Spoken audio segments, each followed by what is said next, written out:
Bonjour à tous. Comme promis, je démarre aujourd'hui une série de tutoriels sur les nouveautés iOS 12 et Mojave.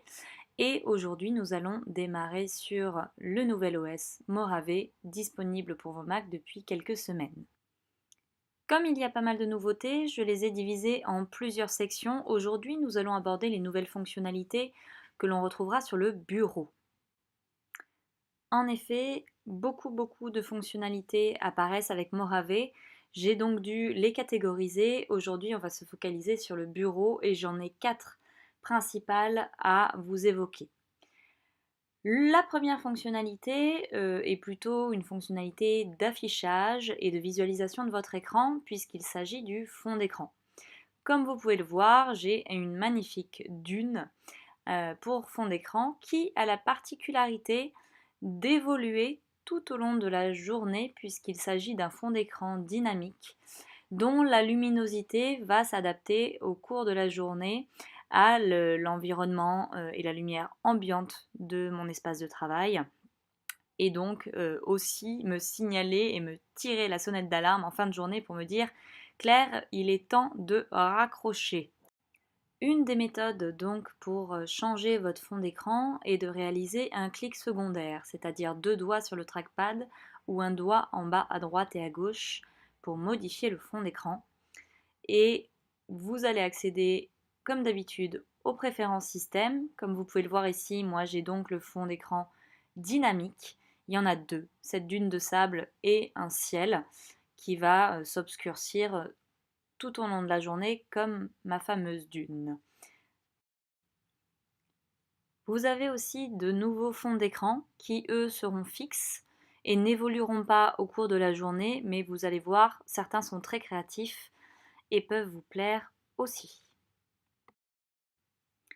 La deuxième fonctionnalité que je voulais vous montrer est, je trouve, une nouvelle fonctionnalité top pour les bordéliques organisés comme je le suis moi-même, qui ont beaucoup d'éléments sur le bureau et qui se retrouvent à devoir les ranger quand on a des rendez-vous clients ou qu'on n'a pas le choix. Je vais donc faire un clic secondaire sur l'un de ces fichiers et dans les options du menu contextuel, j'en ai une donc, qui vient d'apparaître avec Mojave, qui est Utiliser les piles.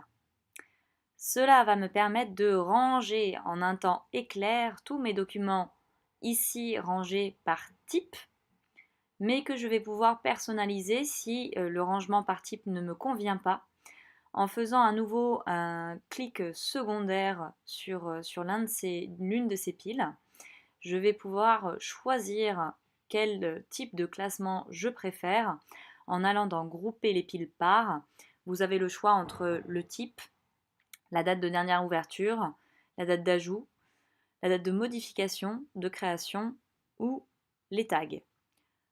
Le type étant ce que l'on va utiliser le plus facilement et le plus couramment, je pense. Mais à vous de choisir quel classement vous allez pouvoir utiliser vous. La troisième fonctionnalité dont je voulais vous parler, il s'agit des captures d'écran, comme on peut couramment entendre dire, mais aussi capture vidéo de votre écran, puisqu'il existe effectivement ces deux types de captures.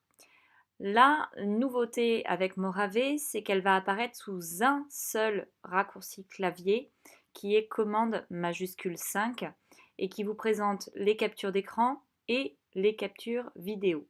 Donc les deux premiers modes sont des captures d'écran total ou d'une partie de l'écran. Là ici sur le troisième onglet, vous allez sélectionner la zone que vous voulez capturer, c'est-à-dire photographier pour en garder une trace. Et le quatrième bouton est donc l'enregistrement vidéo, ce que je suis en train d'utiliser pour faire ce tutoriel pour vous. Et on va retrouver des différentes options telles que où enregistrer notre fichier vidéo final, est-ce que j'ai besoin de déclencher un minuteur avant d'enregistrer ma vidéo et d'autres petites options. La dernière fonctionnalité se situe dans le dock, c'est-à-dire cette zone en bas où vous retrouvez vos applications. Auparavant, on retrouvait les applications qui nous intéressaient le plus et tout à fait à droite, la corbeille et le dossier. Aujourd'hui, on a une troisième zone juste à gauche ici qui va répertorier les dernières applications utilisées. Ce que je trouve assez pratique quand on veut limiter sa zone d'application aux applications qu'on utilise quotidiennement, mais quand même avoir accès aux applications que vous allez utiliser de manière ponctuelle.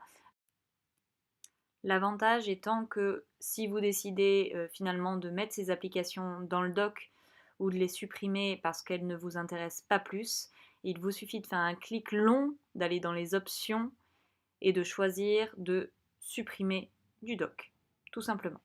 On peut décider aussi de leur attribuer un bureau particulier si on souhaite les utiliser prochainement. Voici donc pour les 4 nouvelles fonctionnalités de Mojave dont je voulais vous parler concernant le bureau.